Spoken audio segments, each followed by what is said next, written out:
안녕하세요. 원투원 포렉스에서 제공하는 이번 주 주간 시황을 말씀드리겠습니다.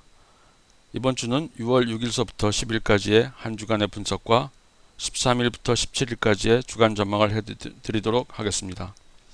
먼저 이번 주는 위험자산의 계속된 하락 예상, 독일의 행보와 유럽 중앙은행의 근심, 그리고 마지막으로 크루드 오일의 방향에 대해서 말씀드리겠습니다. 그럼 먼저 첫 번째로 위험자산 즉 주식과 기초상품의 하락은 이번 주에도 계속 유지되었습니다. 위험자산은 월요일에 잠깐 상승한 후 5월에 경기 회복이 힘을 잃어버리는 것으로 인해 계속해서 하락세를 유지했고, 또한 발표되는 경제 지표들은 주요 선진국 경제의 경기 후퇴를 보여주었습니다. 그로 인해 이러한 하락이 일시적인 것인가, 아니면 경제 성장에 더 큰 위험을 초래할 큰 하락의 시작인가라는 근본적인 문제를 불러일으켰습니다. 그림에서 보듯이 다우존스 산업평균지수의 차트와 S&P 차트에서 6월 3일 12,124.36으로 시작한 다우는 10일 11,951.95로 마감하며 약 171포인트 1.42%의 하락을 보여주었고, S&P 500도 1288.60에서 시작하여 1270.98로 마감하여 약 18포인트 1.40%의 하락을 보여주었습니다. 낙관론자들은 최근의 수요 악화에 따른 에너지 가격의 급등으로 인한 일시적인 현상으로 이야기하고 있고, 다른 한편으로 비관론자들은 명백한 경기 후퇴의 뿌리로서 고실업률과 공적 자금 지원 만료, 그리고 긴축 정책의 잘못된 평가 등의 성장의 구조적인 악화를 언급하고 있습니다. 현실은 일시적인 현상이 구조적인 성장을 압박하는 모양인 그 중간 정도에 놓여 있는 것으로 보이고, 중요한 사항은 현재 경제 성장이 늦어지고 있다는 사실입니다. 그리고 이것은 우리에게 위험자산의 하락이 아직도 더 많이 남아있다는 것을 의미하고 있습니다. 두 번째로 유럽은 보시는 그림처럼 주변국의 부채 문제로 몸살을 앓고 있습니다. 1차 그리스의 지원 이후 좀처럼 회복 기미를 보이지 않고 있는 상황에서 2차 그리스의 지원이 필요한 상황이 되었습니다. 하지만 독일은 그리스의 추가 지원에 필요한 약 300억 유로 혹은 추가 자금의 50%를 개인 채권자들에게 이러한 부담을 나누도록 요구하고 있거나 그리스의 부채 연장 등을 원하고 있습니다.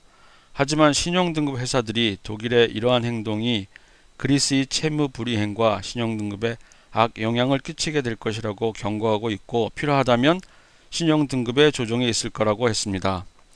만약 독일이 그들의 길을 간다면 그것은 결국 독일 스스로가 재발등을 찍는 꼴이 될 것이고, 유럽의 지도자들이 월간 회의를 갖는 6월 24일에 결정은 발표될 것입니다.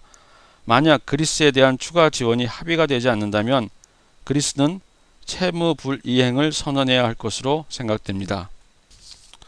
마지막으로 크루드 오일의 방향은 어떻게 될 것인가?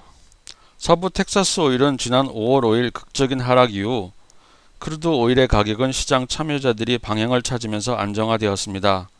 6월 8일 오페크의 생산 증가 회의 결정에 대한 투기 증가가 있었지만 이러한 소문은 거짓으로 판명되었고, 오페크 장관들은 생산량을 늘리지 않는 것에 합의하였습니다.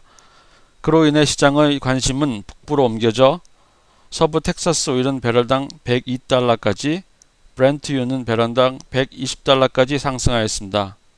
그러나 금요일 크루드 오일 가격은 사우디아라비아의 1일 1000만 배럴 증산 소식으로 리비아의 생산 부족분을 채울 수 있을 거라는 소식으로 인해 급격히 하락하여 서부 텍사스 오일은 배럴당 100불 이하로, 브렌트유는 배럴당 119불 이하로 거래되었습니다. 하지만 사우디아라비아의 현재 오일 생산은 약 하루 910만 배럴 정도이고, 1000만 배럴로의 인상은 하루 90만 배럴의 추가 생산을 의미하는데, 이것은 리비아의 하루 180만 배럴의 겨우 절반에 해당하는 양이며 분명히 추가 생산이 없는 것보다는 낫지만 사우디아라비아의 생산 증가는 시장에 큰 영향을 주지 못할 것 같고 이로 인해 당분간 정체 구간에서의 거래는 계속될 것으로 보입니다. 마지막으로 다음 주 주요 경기 지표 등을 말씀드리겠습니다. 다음 주는 미국에서 5월 소비자 가격 지수, 소매 판매, 주간 실업급여 청구 등이 발표되고 영국에서는 5월의 소매 판매와 실업급여 청구가 발표됩니다. 또한 중국의 5월 생산자 가격지수, 소비자 가격지수, 소매 판매 등 중요한 자료의 발표가 있으므로 거래에 유의하시기 바라며 이러한 경제 지표는 당사의 홈페이지와 트위터 등으로 실시간으로 알려드립니다. 확인해 보시기 바랍니다. 그럼 이상으로 이번 주 주간 시황에 대한 설명을 마치겠습니다. 감사합니다.